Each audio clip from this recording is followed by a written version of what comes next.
In the dimly lit county auction house just outside of Missoula, Montana, time seemed to stand still. The German Shepherd lay motionless in the center of the concrete floor, his scarred body telling a story of unspoken horrors. Once a proud military dog, he had been reduced to a shell of his former self, not even lifting his head as sneers and whispers echoed through the room. "Not worth a dime, damaged goods," someone muttered. Another voice, cracking with desperation, announced, "Starting bid at $50. Laughter rippled through the crowd until a chair scraped against the floor in the back row. A young man in a worn Marine Corps jacket stood up, his face half hidden in shadow, his steady, haunted voice cut through the mockery. "I'll take him." The room fell silent, and no one could have guessed that this moment would change everything. Michael Turner had seen his share of broken things at 48. His calloused hands and distant gaze spoke of battles fought far from home. 3 years had passed since his last deployment with the Marines, yet he still jumped at sudden noises and awoke in cold sweats. The small Montana ranch he had inherited from his grandfather had become both sanctuary and prison, a place where his daily routine consisted of coffee at dawn, tending to the few horses his grandfather had left behind, and fighting memories that refused to fade. The local VA office called regularly, but their voices only echoed on his answering machine, and the medications they prescribed gathered dust in his bathroom cabinet. That morning, Michael had not planned on attending the county auction, but a classified ad in the local paper had caught his eye. Former military dog. Aggressive. No training possible. Final auction before euthanasia. 6 terse lines made his hands tremble with a rage he hadn't felt since Afghanistan. The description of the German Shepherd was written in scars. Military dogs were supposed to be treated as heroes, retired with dignity.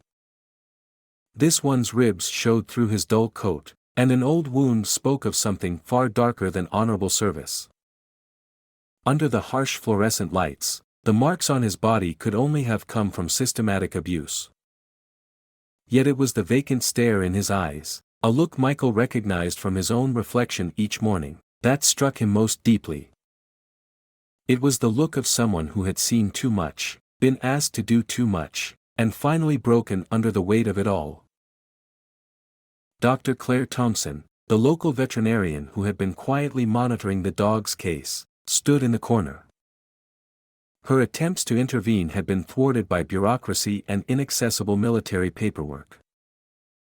She watched Michael with a mixture of hope and concern, wondering if this broken soldier could possibly help heal another broken soul, or if they would only shatter each other further. The paperwork took less than 15 minutes. No questions asked, no background check required, just $200 and a liability waiver that Michael signed without reading. The ease of it all made his stomach turn. A military service dog sold off like used furniture. "He's all yours," the auctioneer declared, handing over a worn leather leash and advising, "Though I'd recommend a muzzle, he's been unpredictable." Michael approached the German Shepherd slowly, his boots echoing on the concrete floor. The dog remained motionless, yet Michael noticed the subtle tensing of muscles and slightly flattened ears, the same look he had seen in soldiers preparing for an attack. "Hey, buddy," Michael said softly, crouching down 6 feet away, "I'm Michael. I'm not going to hurt you." For a brief moment, the dog's eyes flickered with a spark of recognition. Michael remained perfectly still, recalling his training. Never approach head-on, never make sudden movements, never show fear. Dr. Thompson stepped forward. "His records are incomplete," she said quietly. "But he's been here 3 weeks.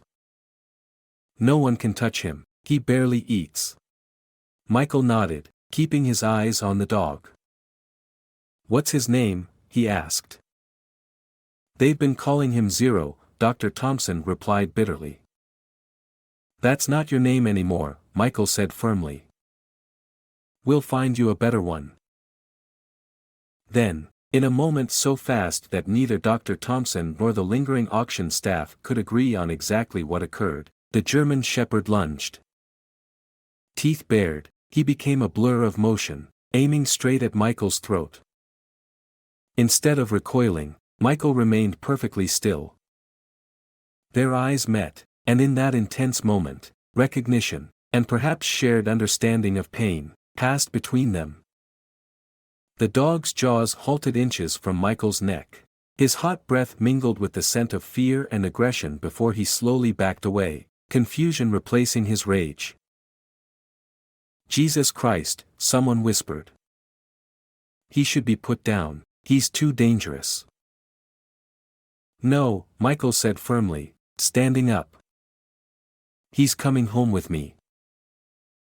Getting the dog into Michael's truck proved to be another battle. The German Shepherd refused to budge, his body rigid with fear. Michael didn't push or pull, he simply sat on the concrete floor, speaking quietly about his ranch, about the open spaces and quiet mornings. An hour passed. Then the auctioneer called, "We're closing up. If you can't handle him, we'll leave when he's ready." "I'm not leaving," Michael replied, his tone leaving no room for argument. As the sun began to set, casting long shadows through the auction house windows, the German Shepherd took his first tentative step toward Michael. Another step followed, and by the time they reached the truck, the dog was walking beside him, not entirely trustingly, but willingly. Dr. Thompson watched them drive away, the setting sun painting the Montana sky in shades of purple and gold. "Good luck," she whispered, uncertain whether she was speaking to the man or the dog. Neither Michael or the dog could have known then that this rescue was the beginning of a story that would expose long-buried secrets, challenge military protocols, and ultimately show that sometimes the most profound healing comes from helping another soul find its way back to the light. That first night at the ranch tested both man and dog. Michael had prepared the old barn as a safe space with fresh straw and water, but the German Shepherd refused to enter. He stood in the darkness, trembling, his eyes fixed on the confined space as if it held unspeakable horrors. "All right," Michael said quietly, "we'll do this your way." Under a starry Montana sky, Michael sat on his porch steps while the dog maintained a careful distance near the fence line. Neither slept as dawn broke over the mountains. Michael soon noticed that the dog hadn't touched the food he'd left out. Dr. Thompson arrived early that morning, her truck kicking up dust on the gravel drive. "How was the first night?" she asked, noting the untouched bowl and Michael's exhausted expression. "Horrible," Michael replied, his voice hoarse from hours of quiet talking to a dog that wouldn't come near him. The veterinary examination was impossible. The moment Dr. Thompson reached for her bag, the dog's demeanor changed dramatically. His hackles raised, and a low growl emanated from deep within his chest as he backed against the fence, teeth bared and eyes wild with panic. "This isn't fear-aggression," Dr. Thompson observed, "it's trauma. Whatever they did to him involved medical equipment." Throughout the day, Michael attempted to establish a routine. Each approach was met with either aggressive displays or complete withdrawal, the dog alternating between threatening lunges and pressing himself into corners, shaking uncontrollably. By evening, exhaustion and frustration took their toll. The dog had refused food for over 24 hours and showed no signs of improvement. Michael's phone rang. "Sometimes, is he too far gone?"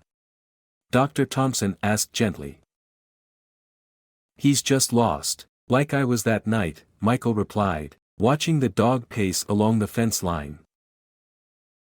Then a storm rolled in from the mountains, and the true challenge began. The first crack of thunder sent the German Shepherd into a blind panic. He crashed into the fence, bloodying his shoulder, then bolted toward the property line. Michael ran after him, rain soaking through his jacket and mud clinging to his boots. The dog's dark form disappeared and reappeared in flashes of lightning. They covered nearly 2 miles before the dog became trapped in a drainage ditch, cornered and terrified. Michael made a decision. He sat down in the mud, rain pelting his face, and began to speak softly. I know what it's like when thunder sounds like mortars, when every shadow holds a threat, when you can't trust anyone because trust got your friends killed. You can't live there forever, in a place where everything hurts. Trust me, I've tried. Hours passed. As the storm raged and then quieted, neither moved. At first light, the German Shepherd took one small step toward Michael, then another. He didn't come close enough to be touched, but something had shifted between them. Together, the two broken warriors, separated by species yet united by pain, walked back to the ranch. It wasn't a breakthrough, not yet, but it was a beginning. A week after the storm, Dr. Thompson arrived with news that would change everything. She carried a thick manila envelope and a grave expression as she sat at Michael's kitchen table. The military finally released his record, she said, spreading out papers marked with official seals. His real name is Rex. He was deployed with the Marine Corps in Afghanistan with the Special Operations Command. Michael's hands trembled as he reached for the documents.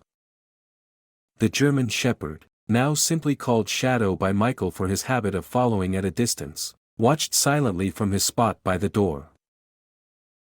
The papers revealed 3 combat tours, decorated honors, and, most shockingly, training logs showing that he was pushed to the limits.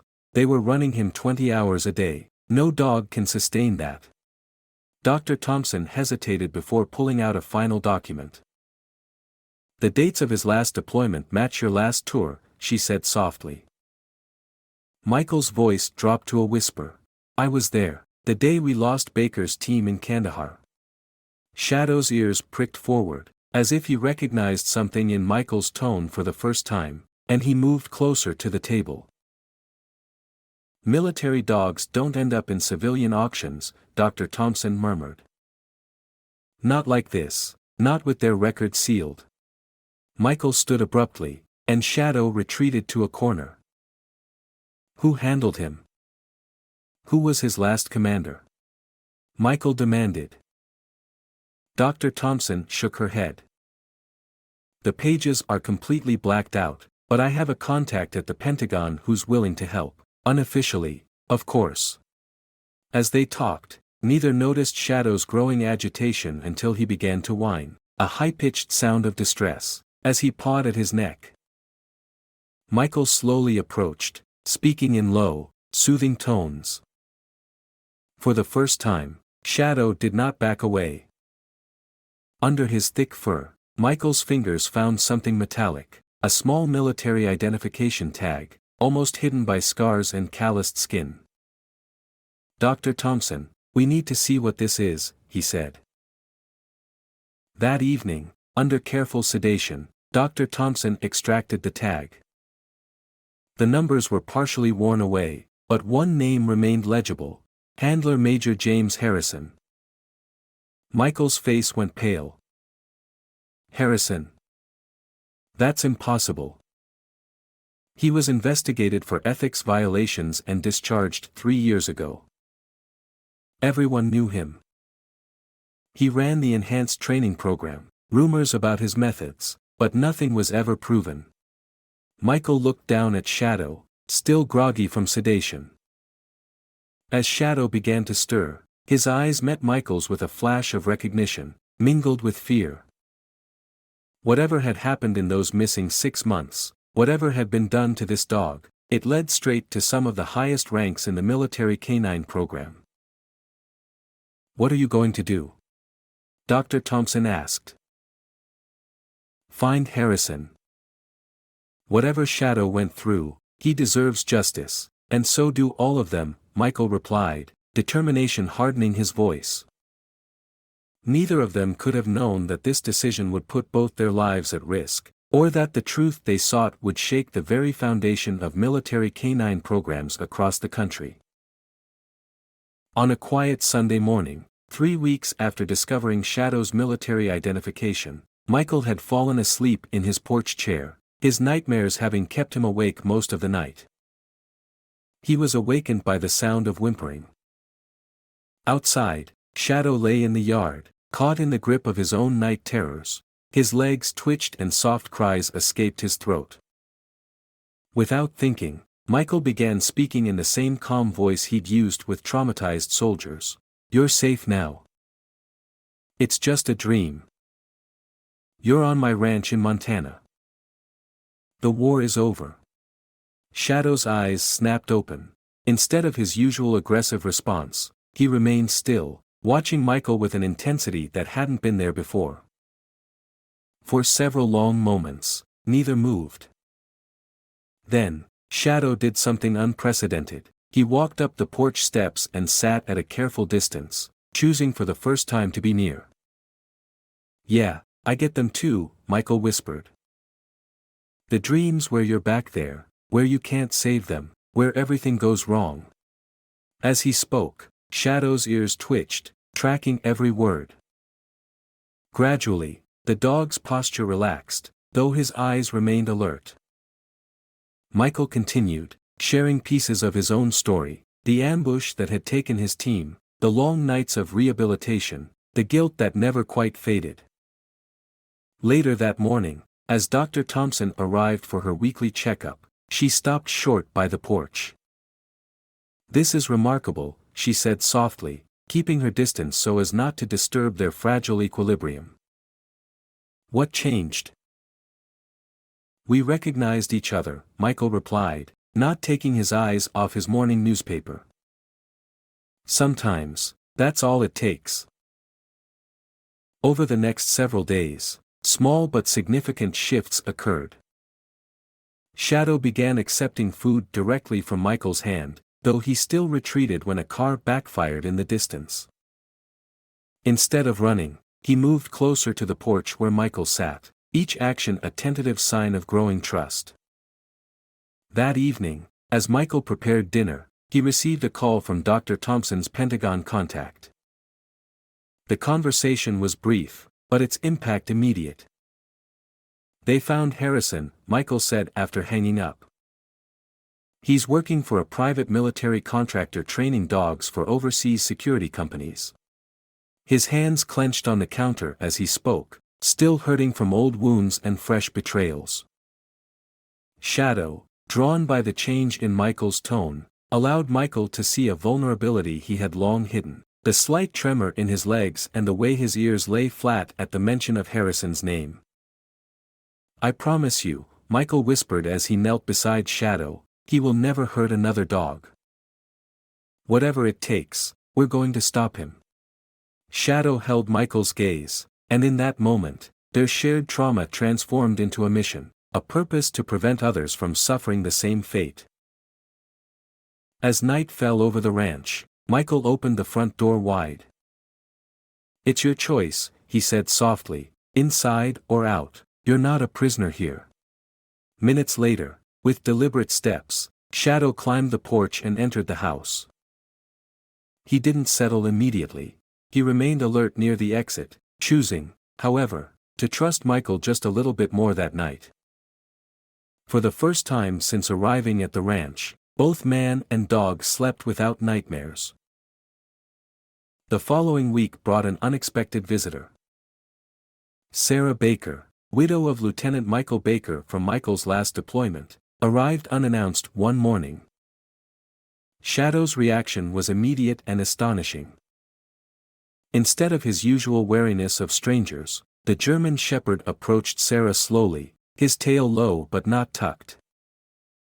Sarah froze on the porch, tears welling in her eyes. "That's him, isn't it?" she whispered. "Mike's last letter mentioned the dog, said it saved 3 of his men." Michael watched as Shadow gently pressed his head against Sarah's hand, a careful, deliberate gesture that took his breath away. Sarah sank to her knees and wrapped her arms around the dog for the first time since his arrival. Military dogs never forget their people, Michael recalled softly. Over coffee, Sarah shared what her late husband's last letters had mentioned, concerns about the dog training program, specifically about Major Harrison's methods. He was gathering evidence, she explained, saying something wasn't right, that dogs were disappearing after showing signs of behavioral issues.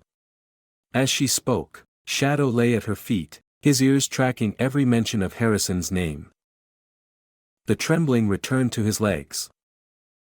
Sarah continued, Mike sent me these. She pulled out a sealed envelope. He said if anything happened to him, I should keep it safe. I never opened it.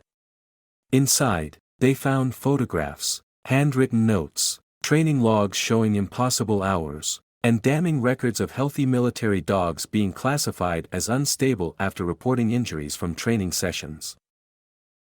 Michael's eyes hardened as he scanned the documents. Harrison wasn't just abusive, he realized. He was systematically breaking dogs that could expose him, and then having them eliminated from the program. Suddenly, Shadow moved to the window. Outside, a black SUV had pulled up at the end of the ranch's long driveway. Even from a distance, the dog's reaction was unmistakable, sheer terror. Get in the back room, Michael instructed Sarah. Gather the documents and call Dr. Thompson, tell her to bring the files through the window. They watched as two men in civilian clothes approached. Shadow's growl, now protective rather than defensive, grew deeper as he positioned himself between Michael and the door, his military training reasserting itself. When the door opened just enough to peek out, the men identified themselves as private security consultants interested in acquiring retired military dogs for overseas work. We heard you recently obtained a German Shepherd, one said smoothly. We'd be willing to offer substantial compensation. Michael's voice was calm but firm. This is private property, and he's not for sale. The second man stepped forward. Some dogs are too valuable to retire. Surely you understand. Michael cut him off. I also understand that harassing a retired Marine and attempting to illegally acquire a former military asset is a federal offense. Would you like me to call JAG, or should I contact the local police first? The men retreated, but their message was clear. This wasn't over. Later, Michael found Shadow in the kitchen, pressed against the cabinets and shaking violently. When Michael sat on the floor nearby, Shadow slowly moved closer until his body leaned against Michael's leg, a brief but monumental act of trust. They won't touch you again, Michael promised softly. Not while I'm breathing. Sarah emerged from the back room, her face pale but determined. Mike died trying to expose this, she said. We have to finish what he started. Michael looked at Shadow, whose eyes now shone with clear focus and partnership. We're not just survivors and rescuers anymore, Michael declared. We're a team.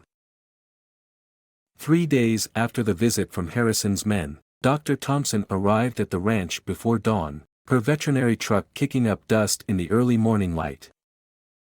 Her face was ashen as she handed Michael a manila envelope. 3 other military dogs from Harrison's program were recently euthanized at a private clinic, she said, spreading out medical reports on the kitchen table, all labeled as aggressive and untreatable, all from the past month. Shadow, now comfortable enough to sleep in the kitchen, raised his head at their voices, his ears pricked forward as he listened intently. They're cleaning house, Michael said, examining the reports. Eliminating evidence before we can expose them. Dr. Thompson nodded grimly. My contact at the Pentagon says Harrison's private security firm just secured a major contract, training dogs for military contractors worldwide. No oversight, no regulations. A sharp knock at the door interrupted them.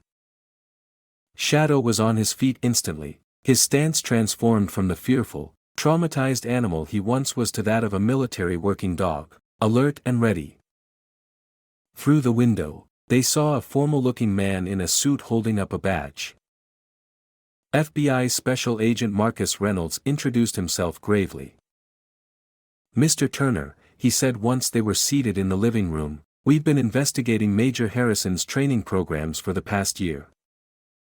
Lieutenant Baker was our confidential informant before his death." Shadow, positioned between Michael and the agent, studied Reynolds intently.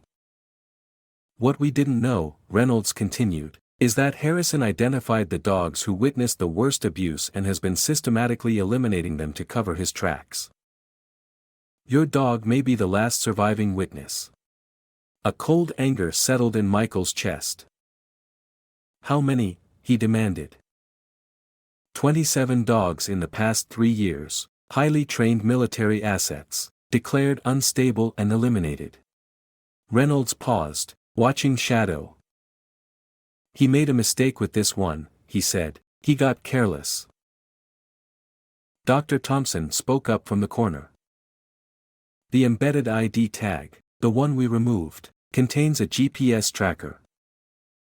That's how Harrison's men found you, but it might also prove he was monitoring dogs after their official discharge, a direct violation of military protocols."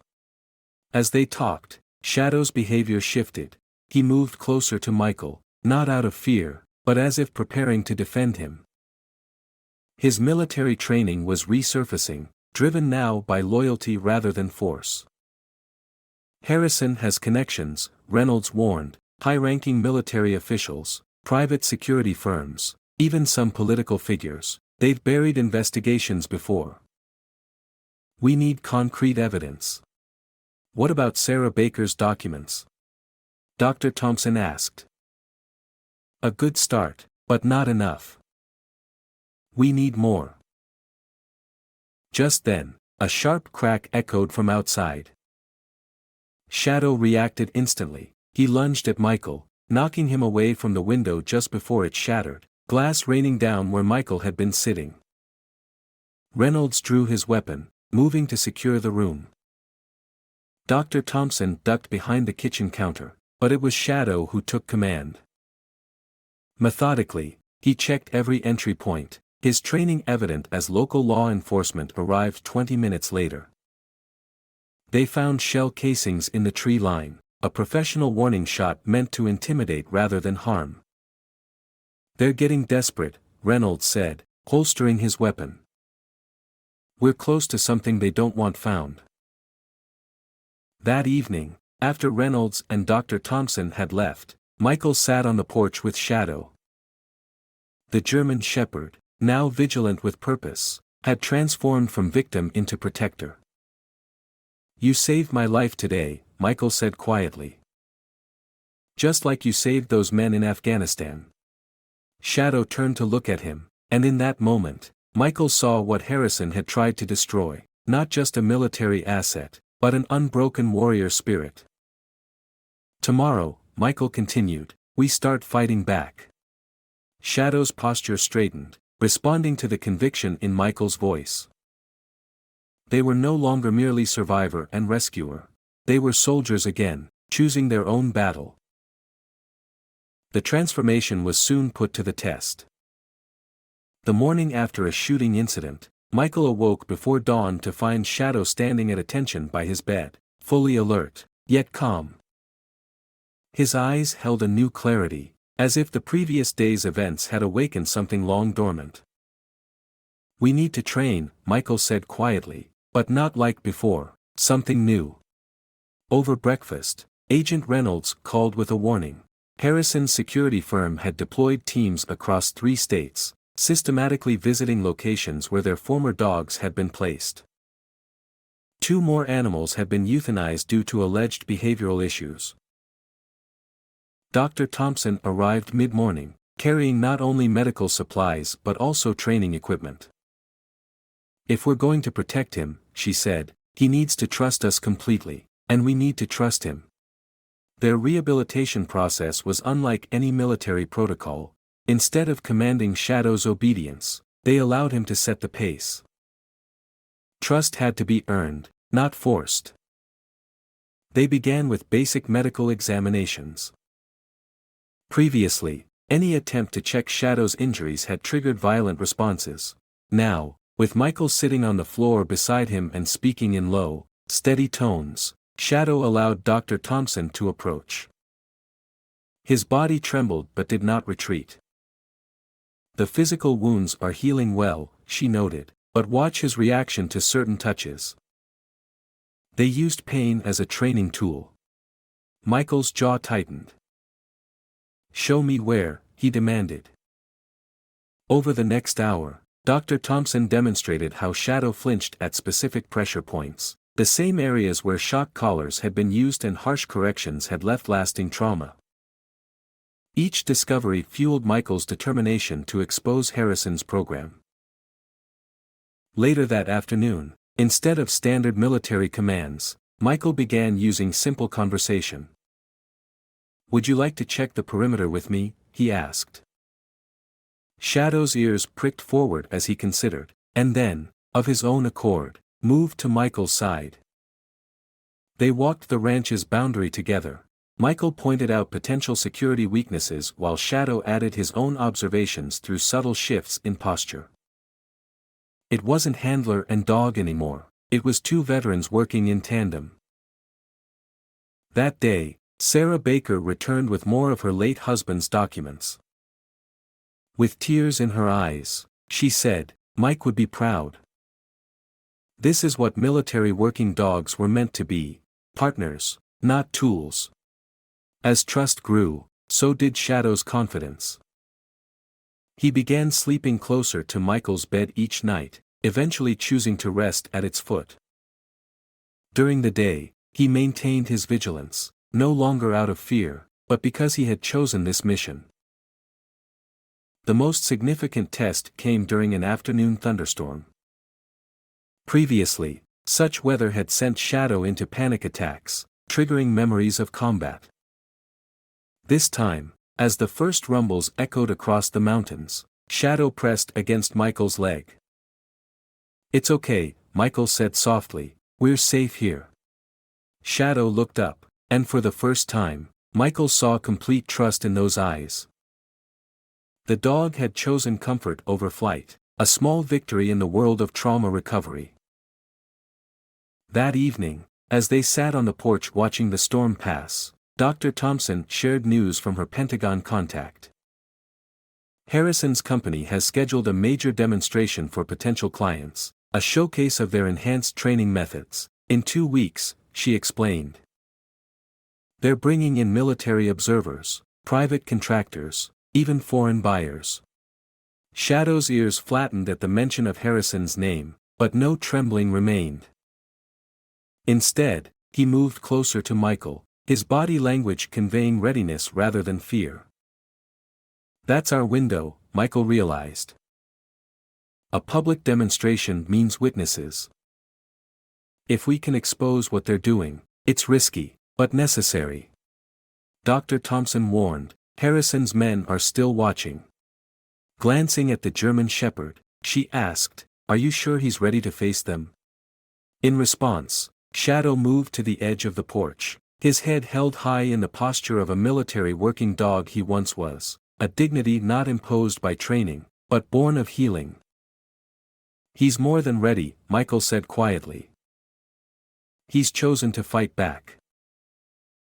That night, for the first time since his arrival at the ranch, Shadow initiated physical contact by resting his head briefly on Michael's knee, a simple, profound gesture akin to a soldier saying, "I've got your back." The story of Shadow and Michael soon spread through the small Montana town like wildfire. It began with Mark Wilson, the local feed store owner and Vietnam veteran, who witnessed Shadow's transformation during his weekly deliveries. "That dog's got the look," Mark told regulars at Wilson's feed supply, "the same look my unit's dogs had. He's not just any rescue, he's one of ours." Word traveled through the veteran community. First came James Cooper, a retired Marine K-9 handler who drove 3 hours just to see Shadow. Arriving one morning, Leaning heavily on his cane, he said, "I knew something wasn't right with this program. I lost 2 good dogs to enhanced training methods, both labeled unstable after they started showing injuries." Shadow, now protective of the ranch, observed Cooper from Michael's side. The old handler's presence brought no fear. Instead, Shadow recognized a kindred spirit. Later that day, Patricia Martinez, whose son had served in Afghanistan with a military working dog, visited. She brought real meat, insisting that heroes deserve the best.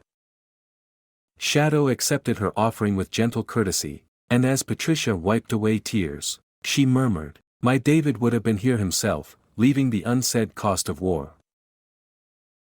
Community support crystallized one Sunday afternoon when Sheriff Robert Davidson made an unofficial visit to the ranch. A veteran of 20 years before joining law enforcement, Davidson's department even had its own K-9 unit. "This stops right here," he declared after hearing the full story. "Harrison's people might have connections, but they're not above local law. We'll set up patrols and keep an eye on your access road." True to his word, sheriff vehicles began making regular passes by the ranch. Deputies would stop to chat with Michael and let Shadow inspect their patrol cars. The local veterinary community rallied as well. Dr. Thompson's colleagues began offering services, creating a network of safe clinics where Shadow could receive care without interference from Harrison's organization. Even the town's children played a role. 9-year-old Emma Lewis, the daughter of the local school principal, started a "Protect Our Military Dogs" campaign. After organizing a bake sale that raised over $2,000 for medical supplies and security equipment, Emma visited the ranch with her father. To everyone's surprise, the formerly traumatized dog approached her calmly, accepting her tentative pat with dignified patience. "He's not scary," Emma announced proudly. "He's just been hurt, and now he needs friends." That community support was further solidified when James Cooper returned that same Sunday with a dozen other veterans. They gathered in Michael's barn, bringing tools, supplies, and decades of collective military experience.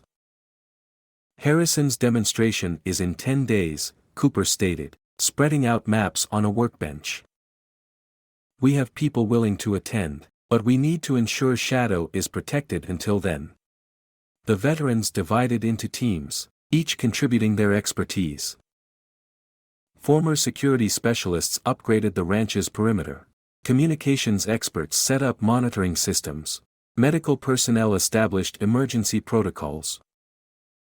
Shadow moved among them with growing confidence, no longer the broken creature from the auction, but a dog whose military bearing had returned fully, not from training or fear, but from a sense of belonging.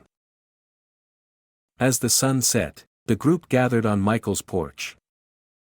Sarah Baker had brought her late husband's dog tags, which now hung beside Shadow's new collar, a symbol of his true identity as a military working dog. "Harrison thought he could erase what these dogs are," Cooper said, watching Shadow stand guard at the porch steps, "but he forgot one thing: a warrior's spirit, human or canine, can be wounded but cannot be broken when people remember what loyalty truly means." 5 days before Harrison's demonstration, Agent Reynolds called as Michael and Shadow completed their final perimeter check. "Harrison's people are mobilizing," Reynolds warned, his voice tense. "We've intercepted communications suggesting they're planning something within the next 24 hours. Shadow, who had been scanning the tree line, suddenly froze. His ears pivoted forward as he caught something in the darkness that human senses couldn't detect. Michael immediately killed the porch lights, plunging the ranch into darkness. 3 black SUVs appeared at the far end of the access road, their headlights off. "There, at least 6 men, maybe more," Michael said steadily. Reynolds responded, "Local police are en route, but they're 15 minutes out." Then the call cut off abruptly. Michael's cell phone showed no signal. Communications had been blocked inside the house. Sarah Baker, who had been reviewing documents for the upcoming demonstration, was already moving. She activated the emergency alert system that James Cooper had installed, a silent signal reaching every veteran who had pledged to help protect Shadow. The German Shepherd remained focused on the approaching threat. His behavior had changed dramatically since his first encounters with Harrison's men. There was no fear now, no trembling. Instead, he positioned himself strategically, using shadows and cover as he had been trained in combat. "Like old times, buddy," Michael whispered, and Shadow's ears twitched in acknowledgement. Eventually, the first man approached the front porch. In a measured, military tone, Michael said, "Let's handle this professionally. Major Harrison simply wants his property returned, no one needs to get hurt." The man's voice was measured. "Is that what you call the 27 dogs you eliminated? The evidence you buried?" A second figure emerged from the shadows. His presence sent Shadow into a rigid alert. Major Harrison himself had come to handle the matter. "Those dogs were damaged, unstable, just like that," Harrison sneered. "When you harbor them, they can't adapt to civilian life. We gave them a humane end." Shadow's growl deepened, but he held his position. His military training was fully evident, now guided by choice rather than compulsion. "Humane," Sarah Baker said, stepping onto the porch with controlled rage. "What you did to the dog that saved my husband's unit before marking him for elimination." Harrison laughed coldly. "Your husband should have learned to avoid such misfortune," he mocked. The sound of approaching vehicles broke the tension. These were not police. 3 more SUVs appeared. Then, from the darkness, James Cooper's voice rang out. "Federal agents and local law enforcement are 4 minutes out." Harrison's response was immediate and violent. "Take the dog now." His men rushed forward, but Shadow was already in motion. Years of combat training merged with newfound purpose as he engaged the first attacker, not with the desperate fury of previous encounters, but with controlled, precise movements. Michael moved simultaneously, his own military training synchronizing with Shadow's actions. Together, they formed a single defensive unit. The veterans, led by Cooper, created a defensive perimeter. Their positioning and experience caught Harrison's men in a rapidly closing trap. "It's over," Cooper called out. "We've documented everything, your training methods, the eliminated dogs, the cover-ups. It's all coming out at your demonstration." Harrison, shocked, pulled out a familiar training device, the same type of shock collar he had used to break his dogs. Shadow's ears flattened at its sound, but he did not move. Instead, he looked to Michael, waiting for guidance. "That's the difference, Major," Michael said quietly. "He isn't responding to fear anymore. He's choosing to stand his ground."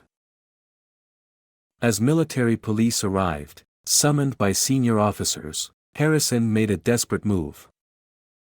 He pulled out a concealed weapon and snarled, "These dogs are my property. My program. My reputation." Shadow moved faster than anyone could follow. Years of military training combined with newfound purpose allowed him to disarm Harrison with precision, demonstrating the very skills the Major had tried to destroy through fear and abuse. Harrison was led away in handcuffs as the sedated dogs in the van were examined by Dr. Thompson's team, each now given a chance at rehabilitation following Shadow's path to recovery. A decorated general approached Michael and Shadow. "We had no idea," he said gravely. "This ends today." Sarah Baker, clutching her late husband's documents, watched as Harrison's empire crumbled. "Mike would be proud," she whispered to Shadow. "You finished what he started." As police cars flooded the property, Shadow maintained his protective position, his eyes tracking Harrison's departure with no trace of fear, only the steady vigilance of a warrior who had found his true purpose. The next morning, at a private training facility outside Helena that sprawled over 30 acres, military observers, private contractors, and foreign representatives gathered, unaware of what was about to unfold. Michael and Shadow arrived early, parking their truck behind the maintenance building as planned. Agent Reynolds had secured them access credentials through his investigation, listing Michael as a potential client. Shadow, now wearing a new tactical vest provided by James Cooper, remained composed despite the dark memories the facility stirred.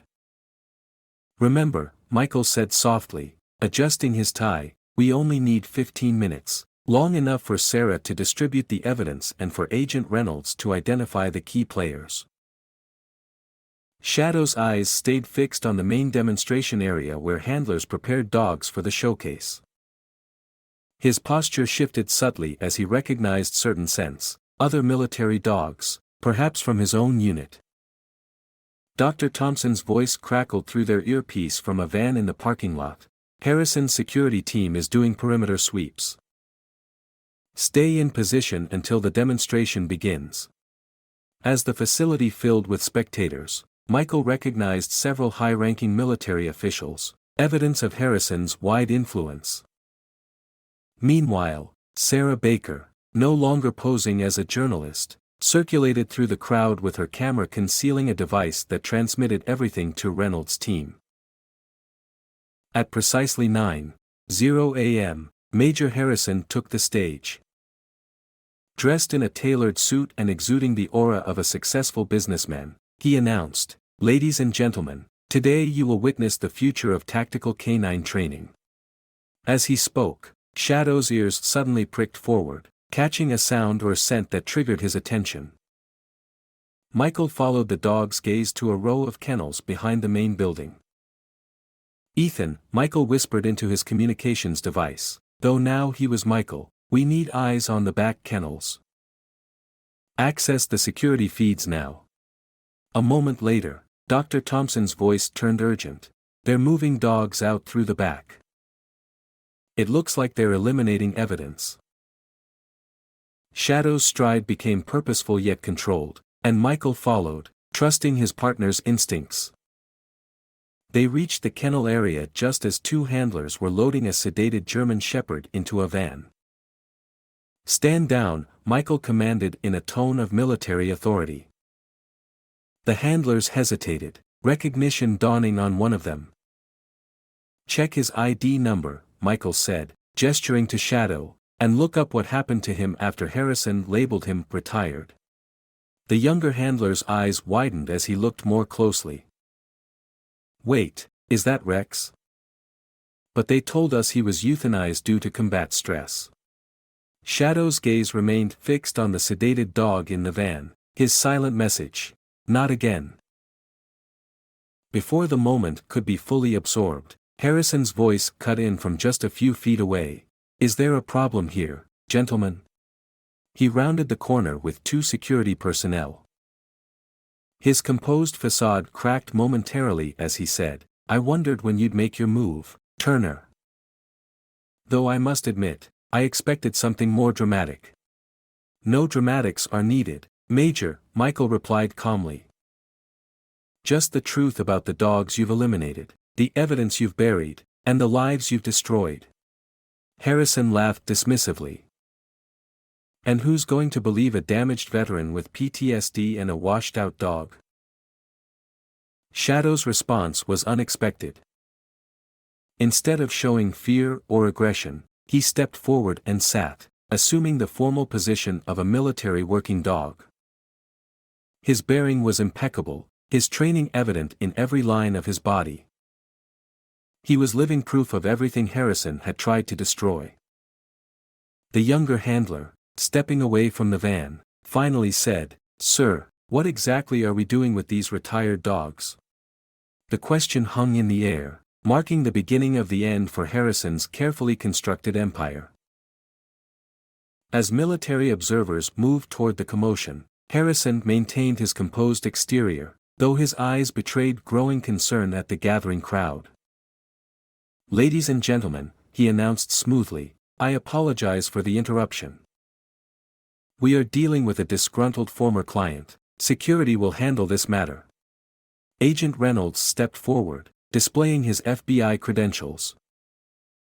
"Actually, Major Harrison, you will be handling this situation," he said, addressing the assembled group. "I apologize, but this demonstration is now part of an active federal investigation." Sarah Baker emerged from the crowd, her thick folder of documents now public. "These are training records," she announced clearly. "They show exactly what happens to dogs that don't meet your standards." Harrison's security team moved to intercept her, but Shadow's imposing presence gave them pause. The German Shepherd stood protectively between Sarah and the men, his military bearing unmistakable. Several foreign observers began recording with their phones. "My husband, Lieutenant Baker, documented everything," Sarah continued, "including the abuse, the cover-ups, and the systematic elimination of dogs that could expose the truth." Dr. Thompson then presented her own evidence, medical records of dogs that had passed through Harrison's program. "These animals didn't fail training," she explained to a stunned audience. "They were deliberately broken when they showed signs of abuse. They were labeled unstable and eliminated." A younger handler from the kennel stepped forward and said, "Sir, we've been sedating and transporting dogs for retirement for months, but they never reached their retirement facilities." Harrison's composure finally cracked. "These dogs are military assets," he snapped. "Their handling is a matter of national security. You have no right to interfere with authorized training protocols." At that moment, James Cooper emerged from the crowd, leaning on his cane. "Is this what you call authorized?" he demanded, projecting photos onto the large screen, images of training sessions so disturbing that several observers turned away in disgust. Even as Harrison maintained his formal military posture, his transformation from a broken auction dog to a proud military working dog was evident in Shadow. Michael addressed the crowd. "This dog was one of your most successful military working dogs, 3 combat tours, multiple commendations, until he began showing signs of abuse under Major Harrison's enhanced training. He was scheduled for euthanasia before we intervened." Harrison made one final attempt to salvage his situation by producing a tactical training device, the very device that had once been used to torture dogs into submission. Shadow's ears flattened, but he did not flinch. Instead, he looked to Michael, waiting for guidance. "That's the difference, Major," Michael said quietly. "He isn't responding to fear anymore. He's chosen to stand his ground." Soon, military police arrived, summoned by senior officers. Harrison, desperate, pulled out a concealed weapon and snarled, "These dogs are my property. My program. My reputation." Shadow moved faster than anyone could follow. Years of military training combined with his newfound purpose allowed him to disarm Harrison with precision and control, demonstrating the very skills the Major had tried to destroy through fear. As Harrison was led away in handcuffs, the sedated dogs in the van were examined by Dr. Thompson's team, each one now given a chance at rehabilitation following Shadow's example. A decorated general approached Michael and Shadow. "We had no idea," he said gravely, "but this ends today." Sarah Baker, clutching her late husband's documents, watched as Harrison's empire crumbled. "You finished what he started," she whispered to Shadow. As police cars flooded the property, Shadow maintained his protective stance, his eyes tracking Harrison's departure with unwavering vigilance. "You saved my life today," Michael said quietly. "Just like you saved those men in Afghanistan." Shadow turned to look at him, and in that moment, Michael recognized that Harrison had tried to destroy not only a military asset but a warrior spirit unbroken by all odds. "Tomorrow," Michael continued, "we start fighting back. That morning, as dawn broke cold and clear over a private training facility outside Helena, a modern complex spanning 30 acres set against the rugged Montana wilderness, military observers, private contractors, and foreign representatives gathered for Harrison's demonstration. Michael and Shadow arrived early, parking behind the maintenance building as planned. Agent Reynolds had secured them access credentials through his investigation, listing Michael as a potential client. Shadow, now wearing a new tactical vest provided by James Cooper, remained perfectly composed despite being back in an environment filled with dark memories. "Remember," Michael said softly as he adjusted his tie, "we only need 15 minutes, long enough for Sarah to distribute the evidence and for Reynolds to identify the key players." Shadow's eyes stayed fixed on the main demonstration area, where handlers prepared dogs for the showcase. His posture shifted subtly as he recognized scents, perhaps even those of dogs from his own unit. Dr. Thompson's voice came through their earpiece from a van in the parking lot. "Harrison's security team is doing perimeter sweeps. Stay in position until the demonstration begins." As the facility slowly filled with spectators, Michael recognized several high-ranking military officials, a sign of the wide influence Harrison wielded. Meanwhile, Sarah Baker, now openly sharing her late husband's evidence, circulated through the crowd, her concealed device transmitting everything to Reynolds' team. At precisely 9:00 a.m., Major Harrison took the stage.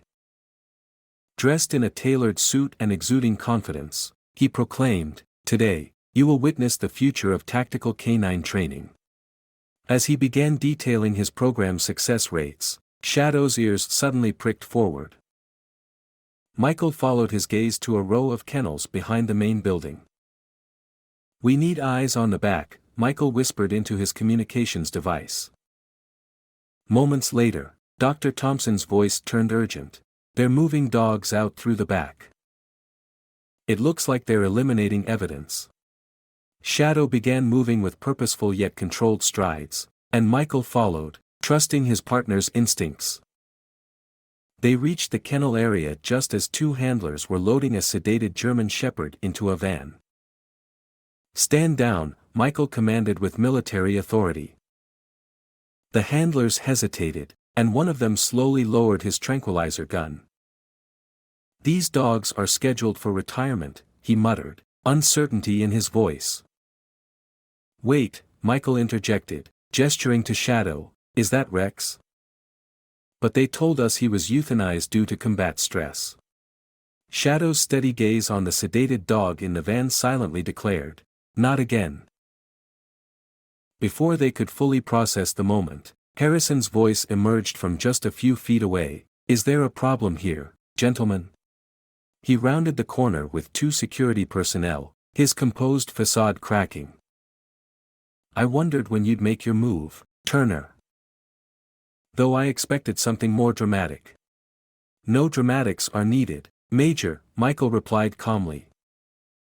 "Just the truth about the dogs you've eliminated, the evidence you've buried, and the lives you've destroyed." Harrison laughed dismissively. "And who's going to believe a damaged veteran with PTSD and a washed-out dog?" Shadow responded unexpectedly. Instead of fear or aggression, he stepped forward and sat, assuming the formal position of a military working dog with impeccable bearing. His training was evident in every line of his body, living proof of everything Harrison had tried to destroy. The younger handler, now away from the van, finally asked, "Sir, what exactly are we doing with these retired dogs?" His question hung in the air, marking the beginning of the end for Harrison's carefully constructed empire. As military observers began to gather near the commotion, Harrison maintained his formal exterior, though his eyes betrayed growing concern at the swelling crowd. "Ladies and gentlemen," he announced smoothly, "I apologize for the interruption. We are dealing with a disgruntled former client. Security will handle this matter." Agent Reynolds then stepped forward, displaying his FBI credentials. "Actually, Major Harrison, You will be handling this situation, he declared. I apologize, but this demonstration is now part of an active federal investigation. Sarah Baker emerged from the crowd, no longer posing as a journalist but carrying a thick folder of documents. These training records, she announced, show exactly what happens to dogs that don't meet the so-called standards. Harrison's security team moved to intercept her, but Shadow's commanding presence forced them to pause. The German shepherd stood between Sarah and the men, his military bearing unmistakable. Several foreign observers began recording on their phones. My husband, Lieutenant Baker, documented everything, Sarah continued, including the abuse, the cover-ups, and the systematic elimination of dogs that could expose the truth. Dr. Thompson then presented her evidence, medical records proving that these animals didn't fail training. They were deliberately broken when they showed signs of abuse, labeled unstable, and eliminated. A younger handler from the kennel stepped forward, saying, Sir, we've been sedating and transporting dogs for retirement for months, but they never reached their designated facilities. Harrison's composure finally cracked. These dogs are military assets, he snapped. Their handling is a matter of national security.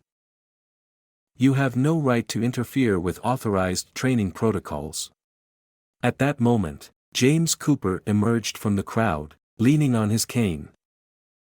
Is this what you call authorized? He demanded, projecting photos onto a large screen, images of training sessions that made several observers look away in disgust. Even as Harrison maintained a formal military posture, Shadow's transformation from a broken auction dog to a proud military working dog was undeniable. Michael addressed the crowd. This animal was one of our most successful military working dogs, 3 combat tours, multiple commendations, until he began showing signs of abuse under Major Harrison's enhanced training. He was scheduled for euthanasia before we intervened. Harrison then made one final attempt to salvage his program by producing a tactical training device, the same device once used to torture dogs into submission. Shadow's ears flattened at the sound, but he did not flinch. Instead, he looked to Michael, waiting for guidance. That's the difference, Major, Michael said quietly. He isn't responding to fear anymore. He's chosen to stand his ground. Soon, military police arrived, summoned by senior officers. Harrison made a desperate move, pulling out a concealed weapon and snarling, "These dogs are my property, my program, my reputation." Shadow moved faster than anyone could follow, his actions a blend of years of combat training and newfound compassion.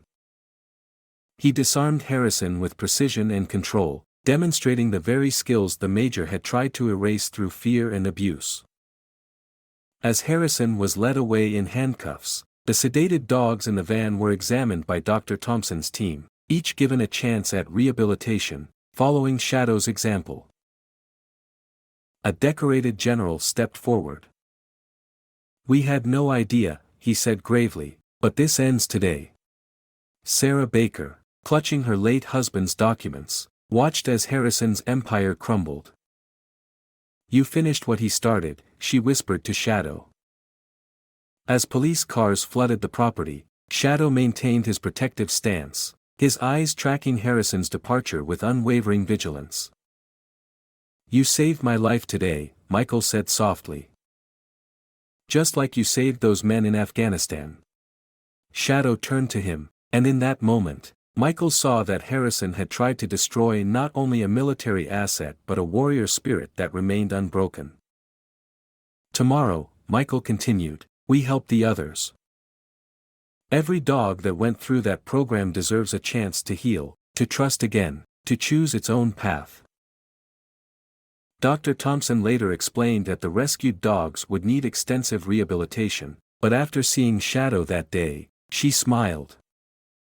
"He's given us a perfect blueprint for healing," she said. As the facility was secured for investigation, Shadow made one final demonstration of his transformation. He approached Harrison, still in custody, and showed complete indifference. Harrison no longer holds any power over him, Michael said proudly. Not just surviving, but moving beyond the pain and growing stronger from it. Soon after, the rescued dogs were transferred to rehabilitation facilities.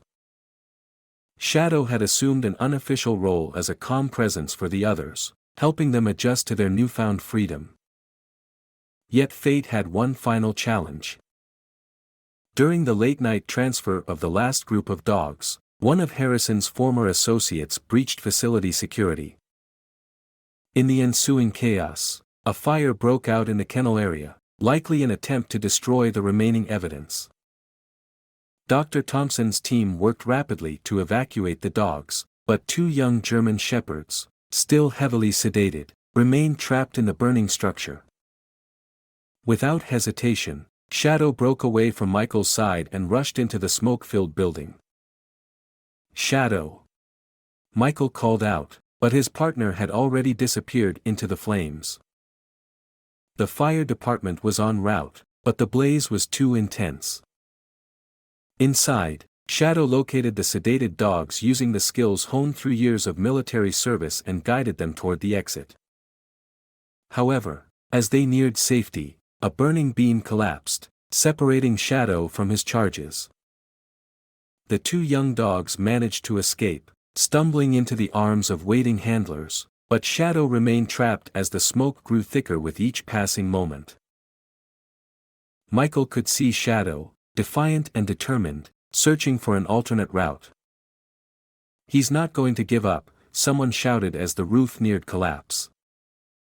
Michael prepared to enter the building himself, but James Cooper held him back. "Wait," the veteran handler said, eyes fixed on the inferno. "Shadow has identified a weakness in the kennel's rear wall." Using his full body weight, he struck a specific point until the damaged structure gave way, creating an escape route. When he finally emerged, his coat was singed and his breathing labored. He collapsed just yards from the building moments before the entire structure caved in. Dr. Thompson immediately began emergency treatment. "His condition is critical," she reported. "The smoke inhalation is severe, and he has burns along his left side. We need to get him to an emergency veterinary hospital now." As they rushed Shadow to the hospital, Michael held his partner's head in his lap and spoke softly, "Don't you dare give up. We've come too far together." Shadow's eyes, though pained, remained fixed on Michael, conveying the same unwavering loyalty that had defined their journey together. The veterinary clinic's waiting room became a vigil as Shadow fought for his life. Michael sat motionless, his military composure finally cracking under the weight of potential loss, his hands still stained with soot as he stared at the emergency room doors. Periodically, Dr. Thompson emerged with updates in a professional yet gentle tone. "He's fighting hard. The next 24 hours will be critical. The smoke damage to his lungs is severe, and his burns are significant, but he's receiving the best possible care." Sarah Baker arrived carrying Lieutenant Baker's old service flag and, without a word, draped it over Michael's shoulders. The gesture broke something inside him, and for the first time since returning from combat, Michael wept openly. "I failed him," he whispered, voice raw with emotion. "Just like I failed my team in Afghanistan, I should have stopped him from going into that building." James Cooper, who had remained at the clinic, placed a firm hand on Michael's shoulder. "That's not what happened," he said quietly. "Shadow made a choice, the same choice any soldier would make for their brothers in arms. You didn't fail him, you gave him back his purpose." Throughout the night, members of the veteran community filtered through the clinic. They brought coffee, food left untouched by anxious hands, and, most importantly, their silent understanding of what it meant to watch a brother fight for survival. Dr. Thompson found Michael alone in the early hours, standing at the observation window as Shadow lay connected to various monitors. "When you first brought him here," she said softly, "I wasn't sure either of you would survive the trauma you carried. But watching you heal each other, seeing how you gave each other a reason to keep fighting, it's clear that he's not just fighting for himself. He's fighting to get back to you." As the sun rose, Shadow's condition took a turn. His vital signs began to drop, and the emergency team worked frantically to stabilize him. Through the window, Michael watched helplessly as they tried to save his partner's life. In that moment, memories of Shadow's first tentative steps toward trust flooded back. Quiet nights on the ranch, the way they had helped each other reclaim their warrior spirit. "I can't do this without you, buddy," Michael whispered, pressing his hand against the glass. "We're supposed to heal together." The response from the Montana community had transformed the small veterinary clinic into a command center of support and hope. Mark Wilson from the feed store organized a schedule to ensure that someone was always present, maintaining a constant vigil for both Shadow and Michael. Dr. Thompson coordinated with veterinary specialists across the state, implementing innovative treatment protocols for Shadow's smoke inhalation. As the costs for specialized equipment mounted, the community's response was immediate and overwhelming. 9-year-old Emma Lewis, who had first connected with Shadow, convinced her elementary school to launch a fundraising campaign. "Save Our Shadow" posters appeared in shop windows throughout town, and local businesses began collecting donations. The veteran community mobilized with military precision. James Cooper contacted his network of K-9 handlers, and within hours they received offers of assistance from military veterinarians across the country. A retired Air Force medical transport team even volunteered to fly in specialized equipment from a facility in Colorado. Sheriff Davidson stationed deputies at the clinic, ensuring Shadow's security while he remained vulnerable. "This dog protected our community," he stated firmly. "Now it's our turn to protect him." Patricia Martinez organized a prayer vigil, and soon the clinic's parking lot filled with community members holding candles, a quiet testament to how deeply Shadow's story had touched them. Local media coverage sparked a national conversation about the treatment of military working dogs, leading to calls for improved rehabilitation programs and stronger oversight. On the third day of Shadow's hospitalization, Dr. Thompson gathered everyone in the waiting room. "The community's response has been extraordinary," she said, her voice thick with emotion. "The specialized equipment you helped obtain, the round-the-clock care you've supported, it's made a crucial difference." That evening, Shadow's vital signs stabilized, and he showed the first signs of consciousness, a weak tail thump against the bed, a small but significant sign of his fighting spirit. "Look at all these people here for you, buddy," Michael whispered, gesturing to the crowd visible through the window, a whole town of battle buddies. Dr. Thompson observed the reunion with tears in her eyes. "This is more than just a dog recovering," she said. "It is proof that when a community comes together and refuses to give up on those who served, remarkable healing is possible. The road to recovery will be long, but Shadow will not walk it alone." In the days that followed, Agent Reynolds arrived with a classified military file that would change everything. The document, sealed as part of the investigation into Harrison's program, contained full details of Shadow's last combat mission. Reynolds explained, "This report shows why Harrison was so determined to eliminate Shadow as a witness. During your final deployment in Kandahar, Shadow was assigned to a critical reconnaissance operation with Lieutenant Baker's unit. He detected signs of an ambush well before it was launched, but his handler, under Harrison's direct orders, ignored his warnings. Harrison pushed enhanced training methods, forcing Shadow forward despite clear distress. The report detailed how Shadow broke free of his handler's control to warn Baker's unit. His actions, though against direct orders, saved numerous lives, yet instead of receiving commendation, Shadow was branded disobedient and transferred to Harrison's enhanced training program, where he was punished for saving lives. Dr. Thompson added, the injuries Shadow sustained weren't just from the ambush. Some were inflicted afterward during what Harrison called corrective training. Michael's voice was barely a whisper as he looked at Shadow. I've carried the guilt of not preventing those casualties, but you knew you tried to warn them, he said softly. Shadow, still recovering from his injuries from the fire, lifted his head. The bond between them grew even deeper. They were not merely two wounded warriors, they were survivors of the same battle, connected by their shared attempt to protect their comrades. Sarah placed Lieutenant Baker's journal in Michael's hands. Mike's last entry was about you, she said. He wrote that some acts of courage can't be measured by human standards, that the truest form of loyalty sometimes means defying orders to do what's right. The full extent of Harrison's deception came to light during a formal military review board hearing. Agent Reynolds presented a comprehensive timeline revealing a systematic effort to conceal the truth about the military working dog program.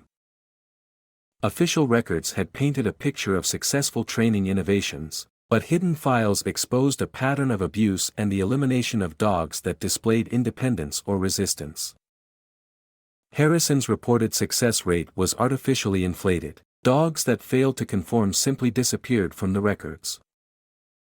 Our investigation has identified 43 cases of healthy, trained military dogs being classified as unstable and eliminated after showing signs of resistance to Harrison's methods, Reynolds testified. Senior military officials, previously unaware of the cover-up, learned that Harrison had leveraged his connections to bypass oversight procedures, creating a closed system where dogs demonstrating natural protective instincts, like Shadow's life-saving warning, were viewed as threats. Dr. Thompson presented medical evidence showing that Harrison's program systematically broke down the dog's natural instincts, replacing them with fear-based responses. These were not training methods, she explained, but systematic torture designed to create complete compliance regardless of the cost to the animal's physical and psychological well-being.